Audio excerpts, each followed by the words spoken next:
meráme trafo, sekundárne vynutie, zásuvka, zosilovač mám pozapájaný, zapnem, power svieti a na výstupe je 21,5 V. Dobre. Vypneme.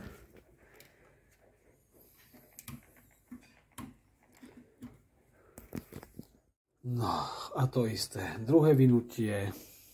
Zapneme. Powerledka nám svieti. A druhé trávko nám dáva 21,3 V. Takže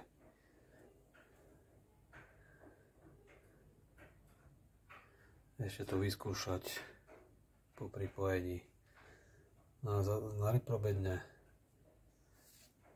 Uvidíme.